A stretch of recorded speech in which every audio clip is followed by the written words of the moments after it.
My name is Fazil Javaid Wani. I am reading in the Institute of MSI in Mazgam in class 9. Today I have prepared a presentation on cell.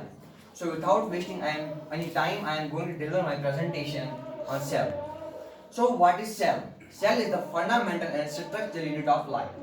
Now why is it called the fundamental and structural unit of life? That word cell was defined from the term cella, which means empty spaces or compartments. The cell was discovered by Robert Hooke in 1665. What actually Robert Hooke did? Robert Hooke observed a slice of cork under a primitive microscope which he modified himself. In 1665, he found some empty spaces and compartment-like structures and later on named them cells. Now there are generally two types of cells, prokaryotic cells and eukaryotic cells. Prokaryotic cells. These are those cells which did not have true nucleus and the genetic material DNA is naked. Moreover, in prokaryotic cells, the cell membrane organelles are absent, or we can call it double membrane cell organelles. For example, mitochondria, endoplasmic reticulum, and Golgi apparatus. Now we will define the term eukaryotic cells. The eukaryotic cells are those cells which have definite nucleus and the genetic material DNA is present inside the nucleus, and cell membrane organelles, for example endoplasmic reticulum, Golgi apparatus and mitochondria are present. On the basis of number of the cells, the organisms are defined as unicellular and multicellular.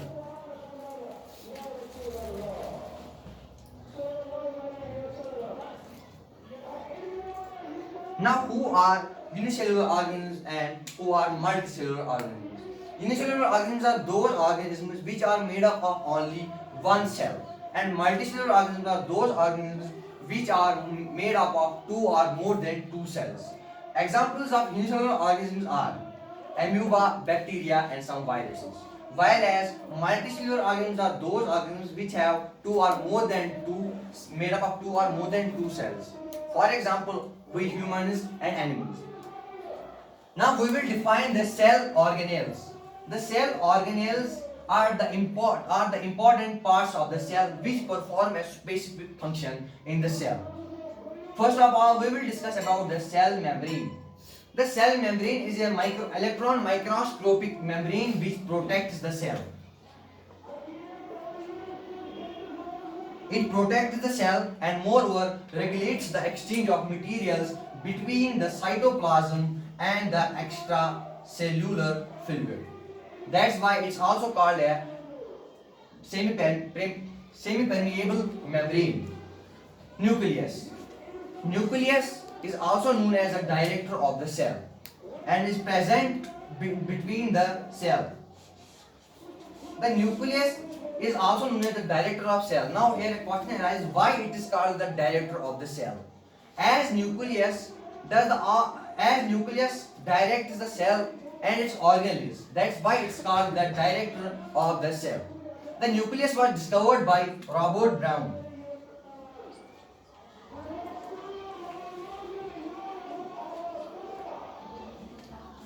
Thereafter we have another cell organelle called cytoplasm.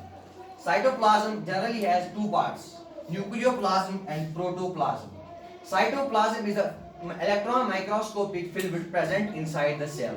It surrounds the nucleus, whereas the nucleoplasm is the fluid present inside the nucleus. Cytoplasm also contains many other cell organelles, for example, mitochondria, Golgi apparatus, and endoplasmic reticulum. Thereafter, we have another cell organelle called endoplasmic reticulum. The endoplasmic reticulum was discovered by Porter and Thomson.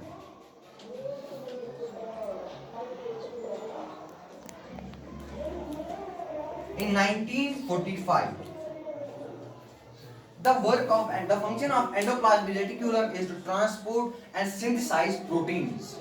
The endoplasmic reticulum is divided into two parts: smooth endoplasmic reticulum and rough endoplasmic reticulum. The smooth endoplasmic reticulum does not have ribosomes present on its surface. That's why we call the smooth endoplasmic reticulum smooth. And rough endoplasmic reticulum has ribosomes on its surface. That's why it's called rough endoplasmic reticulum. Now we have the other cell organelle called Golgi apparatus. The Golgi apparatus was discovered by chameleon Golgi and was later on named by Benda. The function of Golgi apparatus is to transport the transport the protein, lipids, and amino acids, and it also packs the proteins. Thereafter, we have another cell organelle called ribosomes. The ribosomes were discovered by Robinson Brown. The work of ribosomes is to synthesize protein. That's why they are also called protein factories of the cell. Mitochondria. Mitochondria is the site of the cellular respiration, and it's also known as the powerhouse of the cell. As the result of the cellular respiration, the energy is released and is stored in the form of ATP, adenosine triphosphate. The mitochondria also transports this energy to Golgi apparatus, and therefore this energy is used and consumed by human beings or other organisms. Thereafter, we have plastids. Plastids are differentiated into three parts, or we can say the plastids are generally of three types: chromoplasts, leucoplasts, and chloroplasts.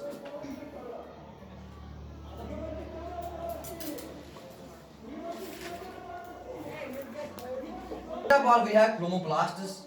Chromoplasts are those plastids which give color to a fruit or to the pigment of the flower. Leucoplasts. Leucoplasts are those colorless plastids which store food or another fat in it. Thereafter, we have chloroplasts. Chloroplasts are green in color and the chlorophyll is present in these plastids. That is why they take part in photosynthesis. Vacuoles. Vacuoles are generally empty spaces in the cell. In some cells, the vacuoles are filled with fluid and do the function of storage. Moreover, the process of endocytosis and exocytosis takes place through our cytoplasm, and vacuoles play an important role in these processes. Thank you, friends, for giving me your precious time.